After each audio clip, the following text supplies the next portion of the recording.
Hello-y. I think it's high time for another video diary. Since it's been, like 2 months since my last one. I uploaded stuff in between then. But the last thing that you uploaded when I was talking, I was very much in my feels, dealing with some really shit people.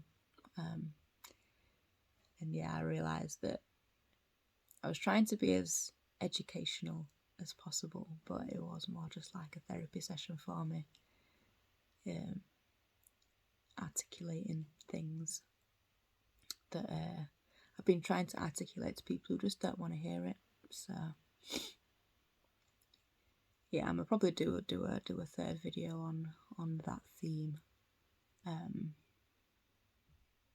that I'm like, further past it and whatever. But yeah, so here I am in bed. It's Sunday, almost midday. I mean, I have been doing these video diaries from bed anyway, the other two. But Daddy, not my dad, but baby daddy, got me a pregnancy pillow, and now it's extra hard to get out of bed, so I'm just not. It's a Sunday, so here I am with my lemon water. It's hard enough getting up to make this. It's honestly the comfiest thing ever. I don't even believe this should be called pregnancy pillows. I think everyone deserves one of these. But be prepared to say goodbye to your sex life. But I'm not even mad. Like, honestly.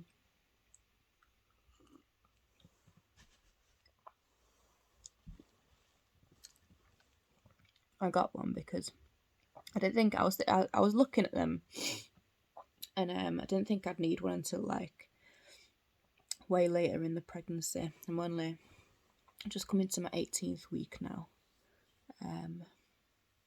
So I'm almost halfway through, which is flipping crazy. I feel like it was about 2 weeks ago that I did the test and found out. So yeah, I got was bought one, was gifted one. Because yeah, I was just having trouble sleeping. Just feeling anxious most of the night because I naturally sleep on my stomach. And even though like baby's still well protected by the pelvis, I had this, I don't know, maybe like 2 weeks now. Even though baby's still well protected, I was just sleeping really light, just really cautious about how I'm moving and where I'm sleeping. And there was also a lot of stuff on my mind. It's been a bit of a wild ride since the last video diaries that I did. So yeah, just been processing a lot of stuff going on like outside of myself that's been affecting me, but also within, obviously with the pregnancy, still all kinds of hormonal changes going on. So yeah, I feel like I went through a bit of a depression, a lot of a depression, which I'm kind of seeing the end of at the moment. Starting to feel better because I'm feeling much more like a functioning human. So my diet has sorted itself out. Naturally wanting to eat a lot lighter. I was confused at first because usually in summer I'm eating light and healthy, but I was just like wanting comfort food like fish and chips all the time, beans on toast, like big heavy meals, very carb heavy, very starchy stuff, which didn't feel natural, but that's kind of all I really felt like I could eat. So I think I probably spoke about that in the last video, about how, I recognised the cycle that was causing, the bad food that I was eating was leading to, contributing to my low energy, my low state of mind.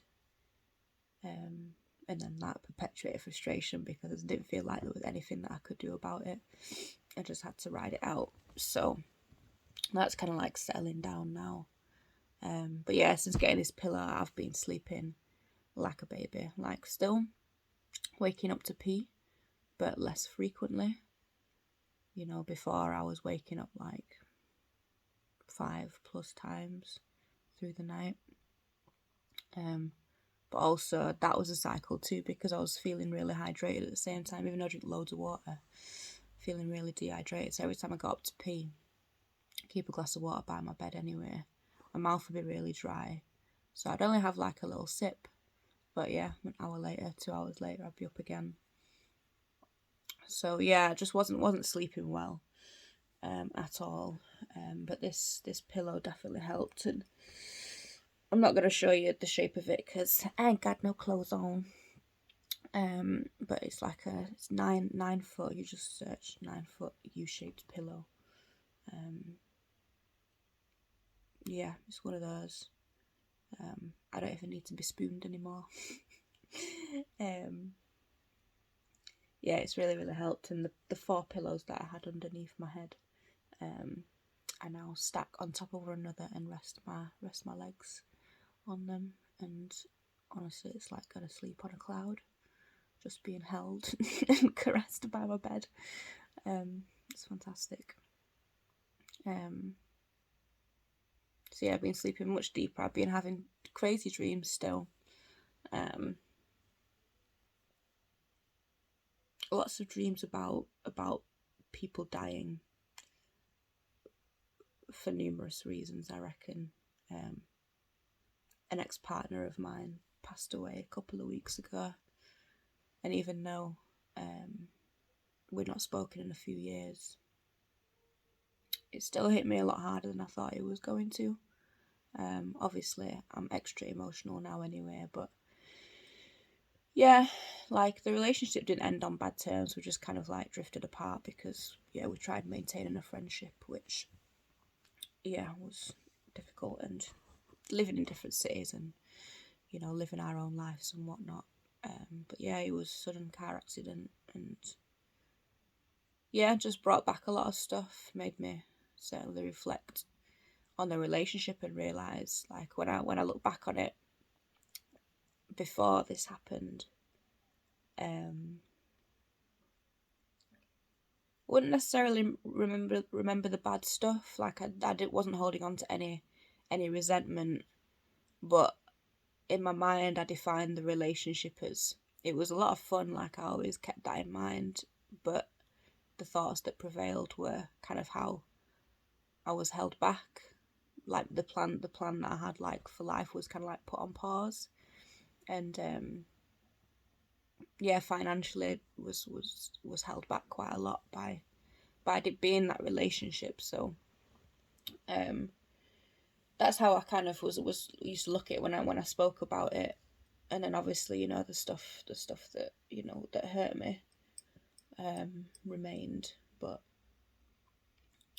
never thought of the person with any bad thoughts towards him, because it was just too much too young. Basically, that's what it was. But yeah, so when I found out he passed away, I just was really reflecting on it in a whole different way, and realised like how formative the relationship was, and something that I kept in mind always anyway, and how I can relate to people and the situations that I find myself in and able to cope with. I feel like, and there's a lot of things going on in my life at the moment, and the people who I connect with and interact with who remind me of this, and the fact that I won't be able to do the things that I did now and relate to the people that I can relate to without that relationship, and the experiences that we had. So I was thinking about that element of it a lot deeper, and just really thinking about how I wouldn't be the person that I am today without it, and what we did. I mean, everything leads to who you are today. So yeah, that was just on my mind, and I was just like feeling well teary about it for a while, which I didn't really expect to do. Like for the first few days after finding out, I was like feeling like I should be crying because it's sad, you know. And it was avoidable, you know. When someone passes away from illness, I think it's different processing that, because it's the illness, and you know that's what takes them. And you know, you can kind of, what's the phrase I'm looking for? I'm getting baby brain already, you know. I lose my words all the time. Like the simplest words, I'm like, what should I say? Seek solace, is that what I'm looking for? In just the thought that, you know, it was this person's time. And but yeah, with something like a car accident or a murder or a suicide, um, you know, it's more avoidable, and it's like, you know, you start thinking about all these other things you could have done differently, um, you know, on the moments prior. Um,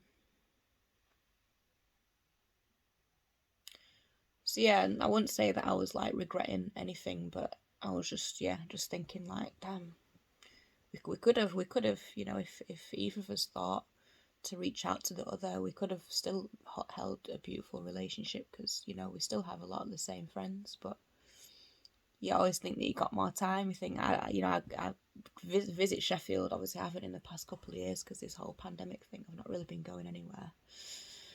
But you always think you got more time, and then when something so sudden like that happens, it's just a reminder of like how precious like human conscious life is. You know, I'm aware of, you know, how our consciousness lives forever and spirit will live forever, and do believe in reincarnation. So no, you know, his spirit is around. I felt it. You know, um, in the week or so after he passed. Just like random things. For example, I was in the park, sat by my tree, and there was a group of kids like a few feet away from where I was, and I was just sat like, I just go there to sit sometimes. Sometimes I'll write or do whatever. But I was just sat there and I started thinking about, I think it was maybe the day after or a few days after the funeral. Um, and I was sat thinking about just about him, and I was like, oh, maybe I want to, you know, because the funeral was really sad. Like everyone was crying. You know, he was love. He had so much love to give. You know, and so much love was you know given to him. Like there was hundreds and hundreds of people there. You know, apparently even further down than we could see from where we were standing. There was flipping loads. Like the whole cemetery was full. Well, actually, no, it wasn't, because the cemetery is huge. But yeah, loads and loads of people there, and the funeral was really sad. And we all just kind of like dispersed afterwards. I think there was like some kind of thing happening at a different place, but yeah, it wasn't really communicated. Um, you know, and with our group of friends, you know, some people going for a drink, which and going into the city, which I didn't feel like. Some people just kind of like, you know, just people are sad in it. You don't want to be like, oh, let's do this, let's do that. So yeah, we all just kind of dispersed. And then just as I was about to drive to Manchester, um, one of my friends messaged me seeing if we want to go for a walk and a swim, in the wild. So that's what we did. So yeah, I was just sat by my tree thinking, you know, it would be nice to get together. The guys in Sheffield had like parties for him, you know, before the funeral, but I was in London. Like I drove back for it, so I couldn't make the parties. So yeah, I was thinking I'd like to get together. We used to go to this festival, Boomtown. Went there for 6 years, and that's where I met him. The first on 1 year 2012, and then we got together 2013. And yeah, then with all the changes happening in life, that was kind of like the one consistent thing. Even after we broke up, we still went and saw each other there. Up all the way up until 2017 was my last year. I think a few went, afterwards. But as festivals do, they change. The crowd changes, the vibe changes. So don't really think anyone goes now.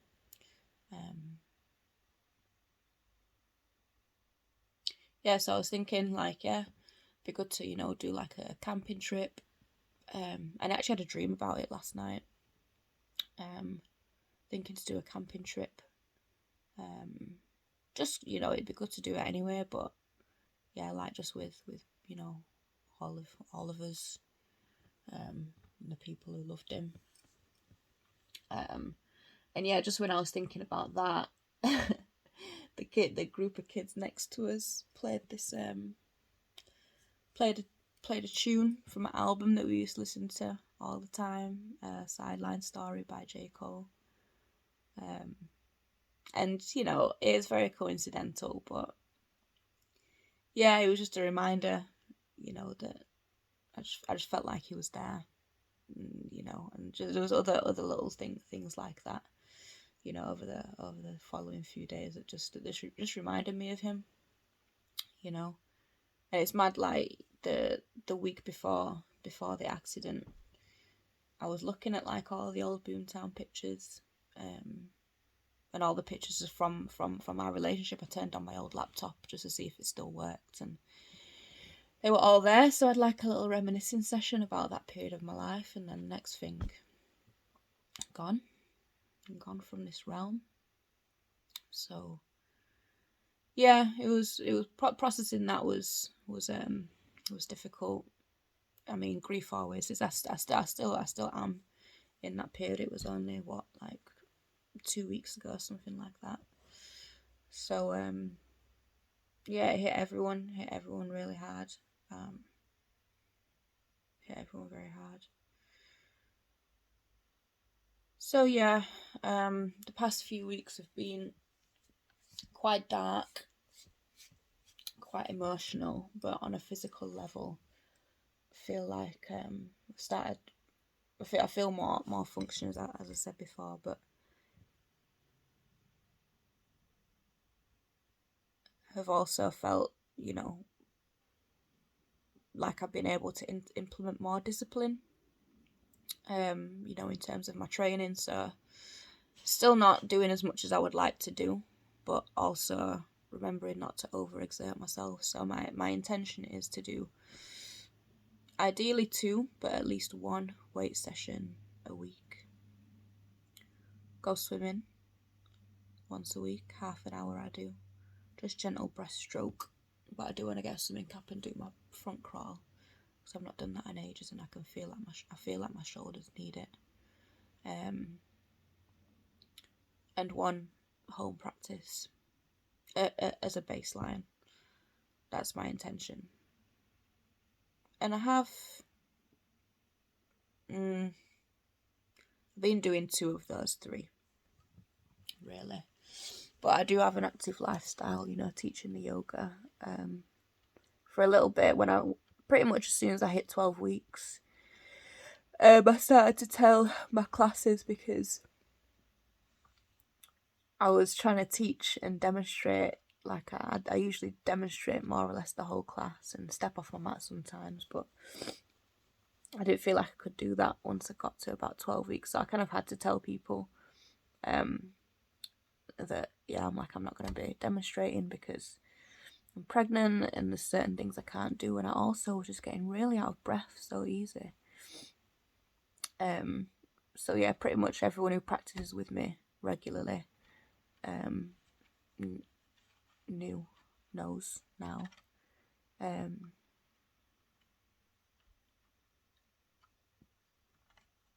Lost my train of thought.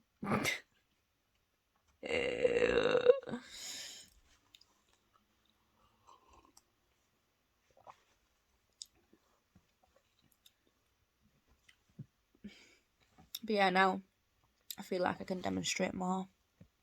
But I still don't, because I've noticed that my verbal cues are getting a lot better. And my style of teaching is better, more focused on the students there, which it was before. The stuff that I was doing was, and I knew it would be beneficial, but now I can pay more attention to what people need. So we've been doing a lot more conditioning, and like laying foundations for the more dynamic classes. Before, it was just like, trying to be as creative as possible with the sequencing. Now it's like, okay, how are people moving through these sequences, and what do they need for them to move better? And because I'm able to observe a lot more, and obviously restrictions have lifted, and I feel a lot more comfortable. Not because of the restrictions lifting, but just because I'm like easing my way back into, being around people like physically, in a class setting. I feel more comfortable, and I know that people are more comfortable receiving hands-on adjustments too. Which I've just started again giving more of the past couple of weeks. So even though I feel like I can demonstrate things, and I do kind of want to, because sometimes I do like the sessions that I teach to be like part of my physical practice too. It's really, really helping in not doing that. I do feel like a better teacher. I'm seeing more faces in my classes in the gym setting more consistently. Before, it would be like different people all the time, but I feel like people are actually coming there for me. And I think I might have mentioned in one of my other videos, like I was moving away from teaching in a gym setting. Like I cut down when we were allowed to start teaching classes again. I cut down 2 classes, went from 6 to 4, because I was like, people aren't coming for me. People are coming because my classes fit their schedule, which of course is still the case. But now I feel like people are really connecting with the way that I teach in these spaces, whereas before I thought people were only really connecting with me on a personal level as their guide in my independent classes. So it's good, because I don't actually have any independent classes going at the moment, which I'm working on. So yeah.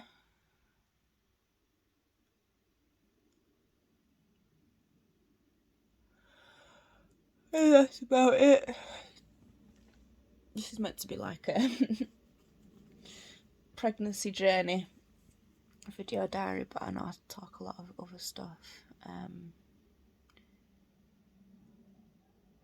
I mean, it all links together because my life at the moment is based around this pregnancy.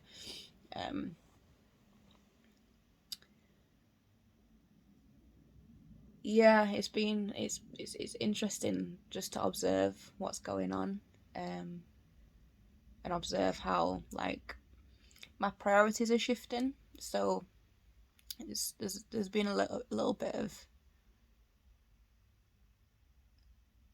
well, a lot in fact, of kind of internal battles going on, because I'm not working that much at the moment, and I'm encouraging myself and also being encouraged to rest.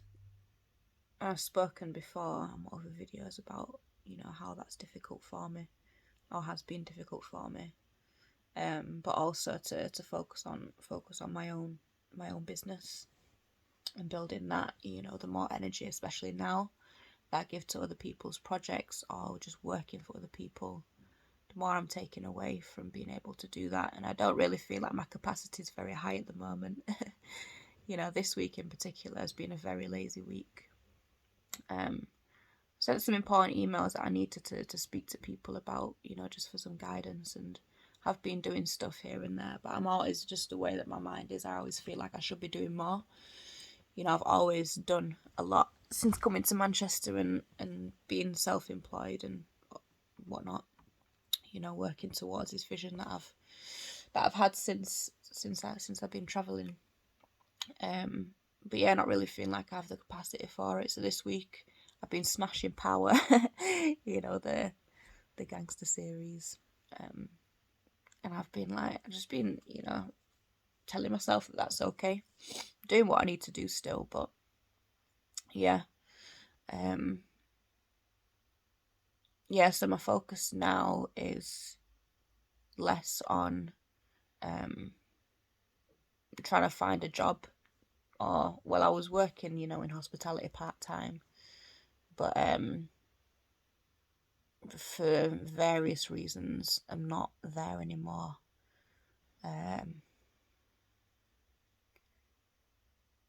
It's been, I'm trying to decide whether or not to go into the reasons. I don't know who watches these videos.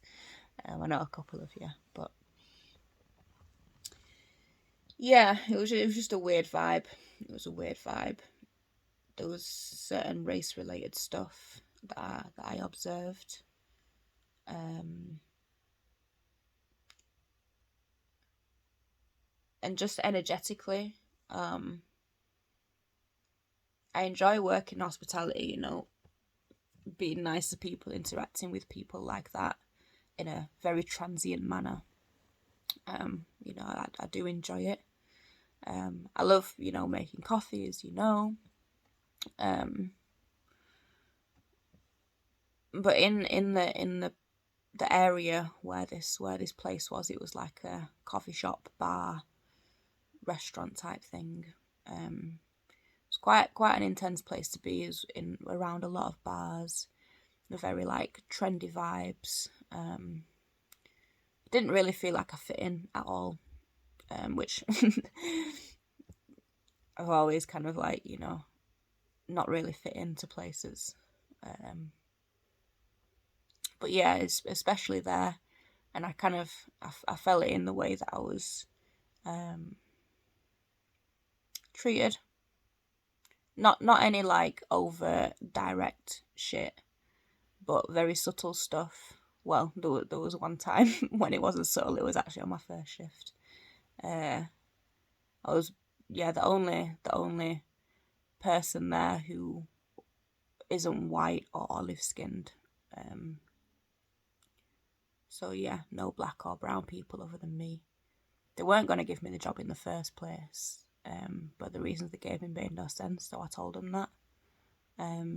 Obviously in a tactful way, and then they're like, okay, we'll give you a 0-hour contract. Can't promise you shifts, and you know, that worked for me, because I was like, maybe there's going to be some weeks where I don't want to work. But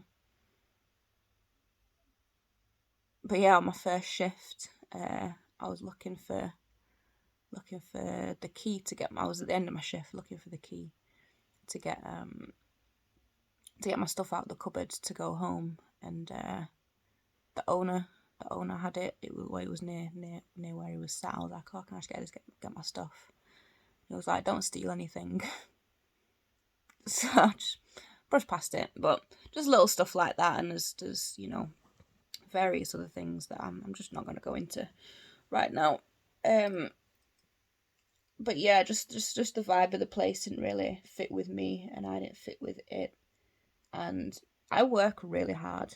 Even when I found out I was pregnant, I was still doing, you know, loads of stuff and getting really good feedback from customers. You know, I wouldn't get any tips, even though that I know that one party that I was looking after one time came in, left a big tip, and they said specifically, they brought me over to the manager and said specifically, I'm going to bring in a big tip. You know, it's for all the staff, but just wanted to let you know that, you know, Kayya's looked after us loads, been really, really good.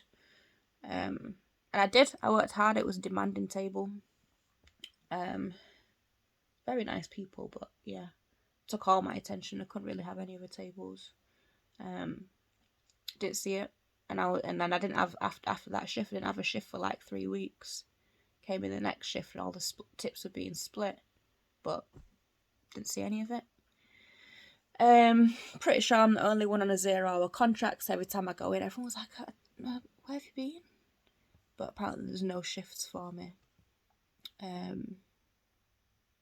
Anyway, I said I wasn't going to it, but I'm going into it. But just know that that's not all of it. So in the end, I'm like, I don't even want to keep going around in that same circle. Don't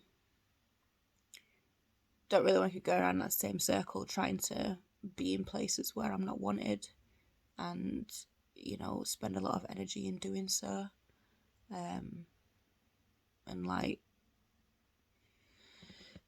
so decided just to focus all my energy on bringing my vision into materialization, manifesting it, whatever you want to call it.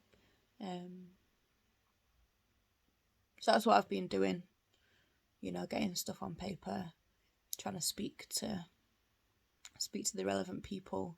I was put in touch with a consultant that can help me with my funding, because there's going to be like a charitable arm. And I emailed this person at the start of this week, but I haven't heard anything back, so I'm kind of like trying to fight the paranoia of thinking that I hope they've not, because I didn't like go into detail about what the business is, but I probably could have been a bit more vague. Like fighting the paranoia that they're going to steal my idea and give it to somebody else. It's a white organisation, white run organisation. But yeah, the person who passed me the contact I trust, and he does a lot of work within the community, so I'm just going with the assumption that this person is busy and hasn't got around to getting back to me yet, but we'll see. We shall see. Yeah,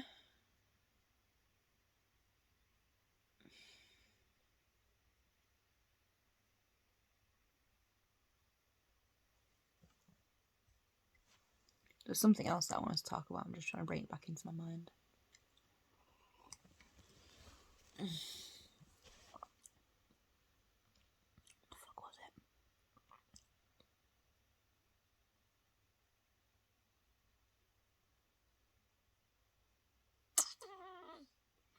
It was something mental health related.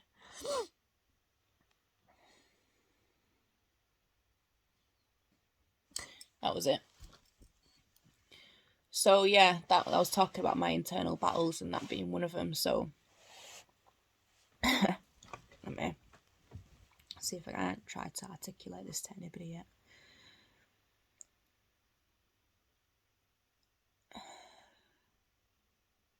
So while I've got this vision in my mind, and I know that's what I need to focus my energy on working towards, but at the same time feeling like I don't have the capacity for it, and just feeling like I need to rest.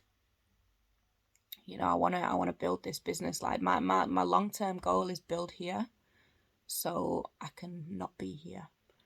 Get this project to a place where I can employ people who I trust and they can run it. I'll obviously oversee it, but be able to do that from Guyana, which is where I want to go. It's where half my heritage, half my roots are, but I've never been, and I'm really starting to feel that and feel the effects of it on me. So that's my long-term goal. So I know this is what I need to do. I can't just keep working for other people, renting, throwing my money away on rent. I need to build here, hopefully buy property, and then get the fuck out, because the thought of living in this country forever makes my stomach turn. Honestly. So yeah, obviously this country has its advantages. The pound is worth a lot less than it was, but still worth something overseas. So yeah, I'm grateful to have a British passport and be able to experience the advantages of being a British citizen, but also fuck this country. Fuck this racist ass country. Yeah. So yeah, that's my goal. So I'm like, yeah, I need to work towards this, and and what in an ideal world, I like to have it set up before baby arrives, but that's in like 4 months' time. Um, so I accept that it might not happen, but I do feel like I need to be doing more than I am doing. Um, and at the same time, not feeling like I got the resources for that, feeling like I'm doing everything that I can. So it's like an internal conflict there. So it triggers this thought pattern of being like, but you're pregnant, you're about to be a mum, why aren't your maternal survival instincts kicking in? I'm barely scraping by enough to make my rent and all my bills. Like, I'm just about doing it, but like, why is that not driving you to push yourself more and do more? To set up for this baby and make sure that you don't have to rely too heavily on the system. Because even though in a way the system is set up to look after single moms, at the same time it's not. I can get a house. I can get certain benefits, but especially when you're self-employed, it is minimal. Like when I've been looking into it, like they really don't want to help you. They will do the bare minimum. They have to give you a house. But yeah, I don't know the ins and outs of the system. There may be more. There may be more that I've not looked into just yet.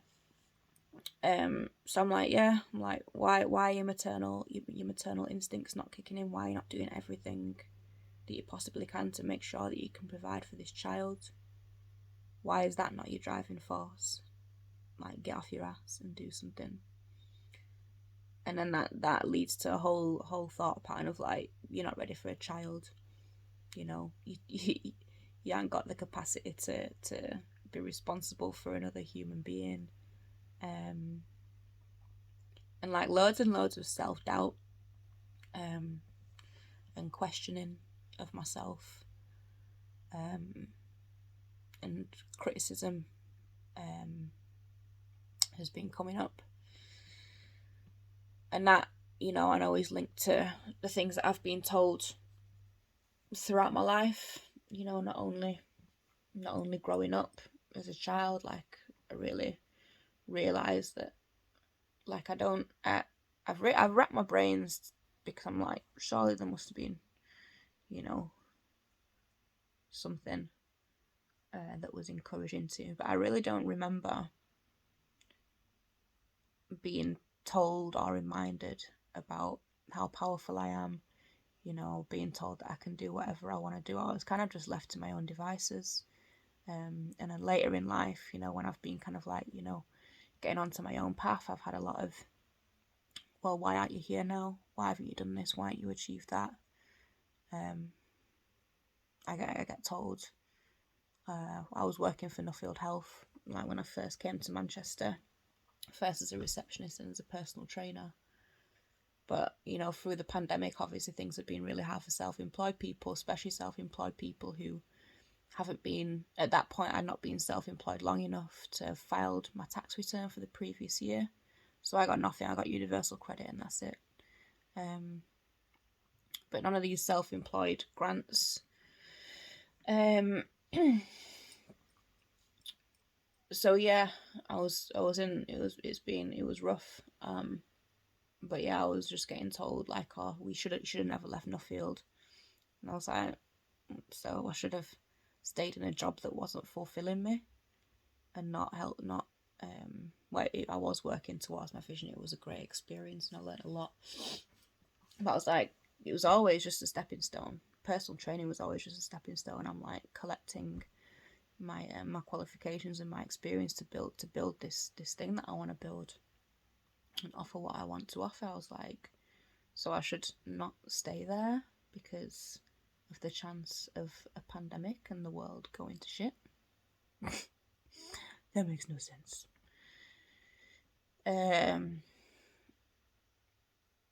So yeah, just everything that I've been told, like throughout my life, like up until, the present, really, I've been believing, I'm like, well, fuck, everyone was right.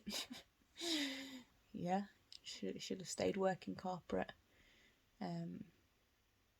Blah blah blah. So that's kind of, you know, a current conflict. Just learning to believe in myself, overcoming. It's the main thing that's holding me back is fear, like my own fear, and yeah, just holding myself back. Like I've came out of college doing my A levels, you know, with the intention of traveling, and that's all I knew that I wanted to do. So I didn't go to university. I just knew that I didn't want to go to uni. I wanted to travel, and I figure it all out from then. But yeah, all my adult employed life has been, you know, earning minimum wage, you know, scraping by, you know, often working two jobs to fund the things I want to do. You know, I won't call it lucky, but I'm very resourceful, so I've always been able to, you know, travel on a shoestring and have really great experiences while not really earning that much money ever. So I'm not really in that big money mindset. I've never received any handouts, you know, other than the universal credit I've been on through this pandemic. I've not ever really had money given to me, you know, in large amounts. You know, for me to set up something. So like the idea of, you know, being given grants or being, you know, applying for a loan to set up a business, it's like a really foreign thought to me. And I've never like been in my overdraft and stuff before, but I've never like owed back lots of money. So there's like a whole new, like, you know, set of connections and understanding and acceptance to come into within my mind, and learn to believe in myself.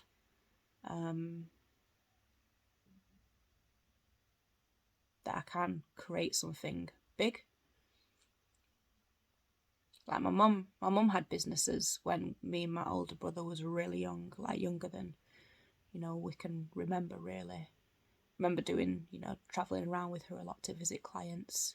And at that point there was a lot of grants, especially for single mums. You know, from the Labour Party.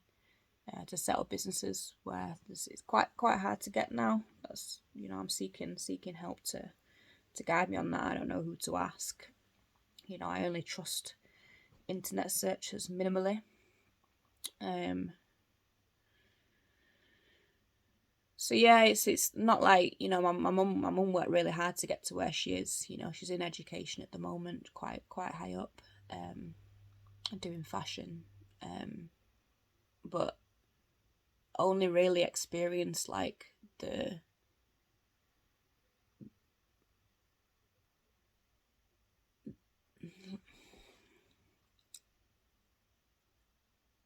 only kind of heard when we'd have conversations, or, you know, from my memory and whatever, what I like observed. I remember her working like, you know, really hard and just being really stressed out. You know, there was not really any practical guidance passed on from her experience setting up a business. I know that a lot of it may be irrelevant now because there was again lots of help back then. But yeah, I just feel completely lost with it, basically, is what I'm trying to say. Obviously experienced, you know, positive parts of my mum's hard work, because we've always, you know, had clothes and a home, you know, and nice houses too. But yeah, in terms of, you know, like career guidance and life guidance, just, yeah, pretty much had to figure it all out. So yeah, it's scary. And trying not to place too much pressure on getting it all done before baby's here, and just taking my time with it. What I want to do is huge, you know, and even just looking for a space and finding a space that's big enough in the right location and, you know, at an affordable rate here in Manchester right now seems impossible. um, so yeah, I'm just getting everything solid on paper so I can then start see what funding's available, see what my options are. But yeah, I know that it's gonna take a long time to set it up.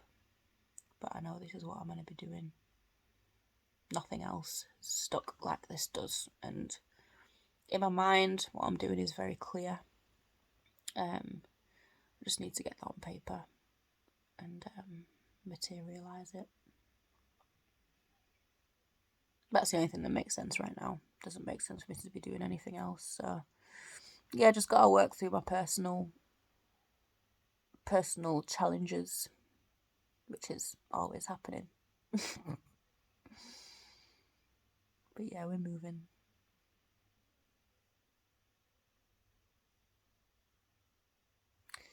We're moving.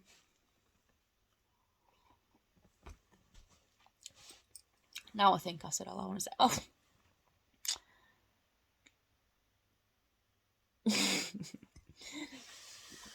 Calling this a pregnancy video diary. I should have led with, the pregnancy stuff. I know I said some of it, but yeah, week 18, and literally last night, we kept getting woken up by a baby just moving everywhere. And I kind of feel like I felt it after my first scan, 14 weeks, or like at the end of my 13th week.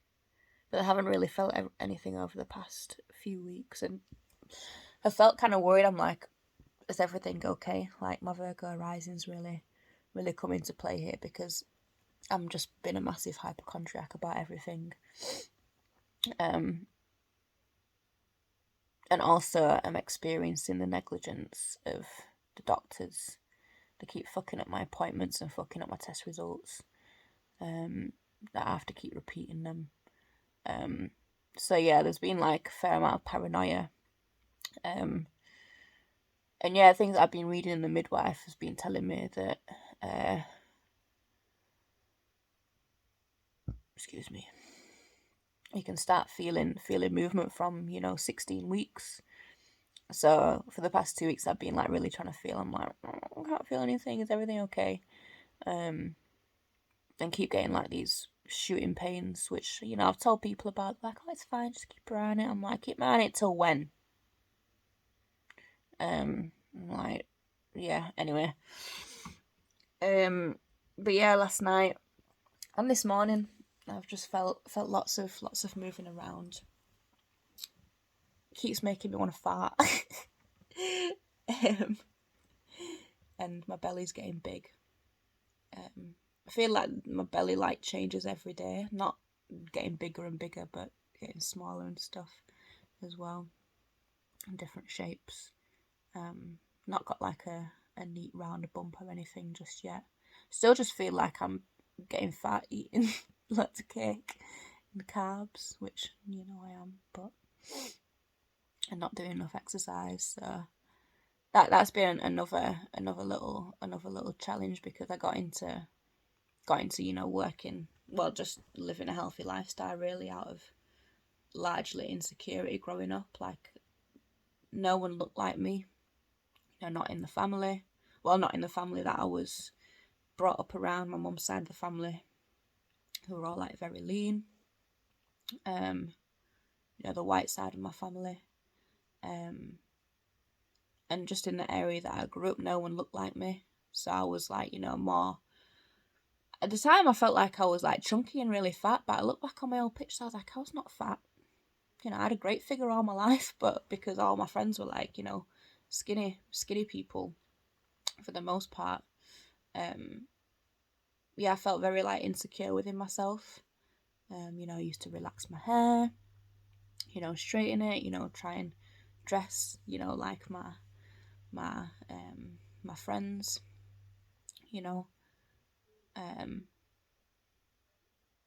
So yeah, as soon as I was old enough, I got my gym membership, And yeah, just kind of like being a lot more conscious about, you know, eating well since I was old enough to make those choices and not just have to eat what my mum made for me. Always had a sweet tooth, not gonna lie, but yeah. So now I'm here and my body's changing and I feel very much out of control of it. You know, even though it sounds ridiculous because, you know, I'm growing a baby and obviously I'm going to get bigger.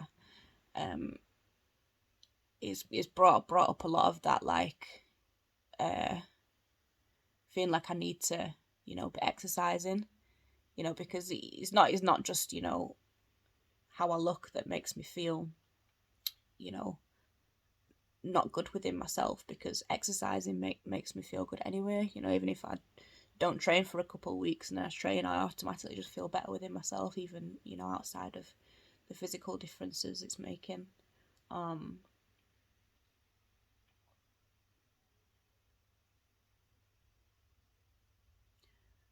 So yeah, like in my body changing now, and I'm it's bringing up, like, I won't say like insecurity, but I don't really know how to explain it, but um yeah,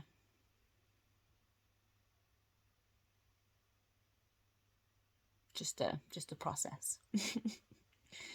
Just a process, like just a process of acceptance, I guess, is what I'm trying to say.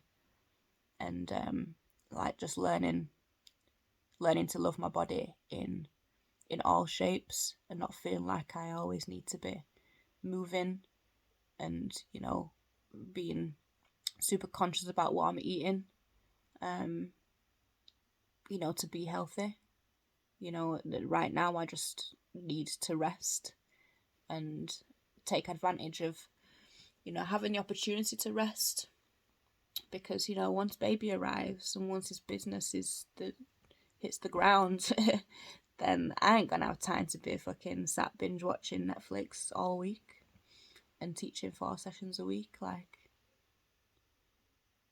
you know, I do need to take advantage of it and take advantage of my body's gonna change no matter what. So, you know, enjoy eating,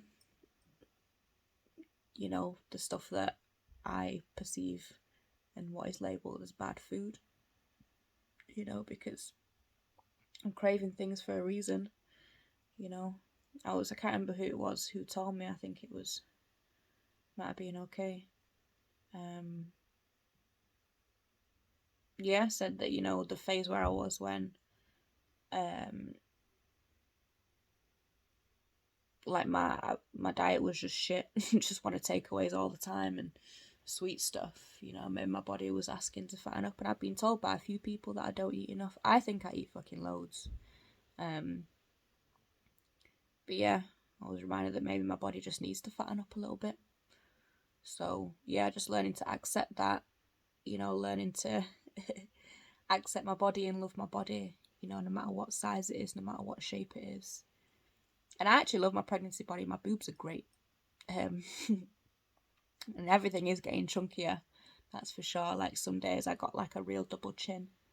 And yeah, just learning to get used to that, not be like just picking at the fat, like, so, you know, how many inches of fat have I got today, and not feeling bad about that, because I'm having a fucking baby, I'm gonna get fat. So yeah, I think that's about where I'm at.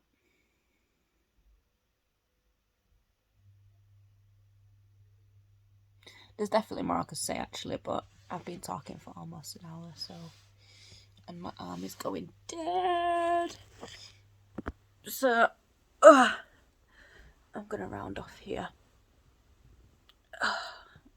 Damn, I can't feel my left hand. And yeah, that's it for week 18 update. I got my 20-week scan. I think they've booked my 20-week scan for 21 weeks because it's not till, I feel like not for another. Actually, no, yeah, it's in 20 weeks. I'm still thinking we're in July, we're in August now, aren't we? Pinch, punch, first of the month. It's 1st of August today.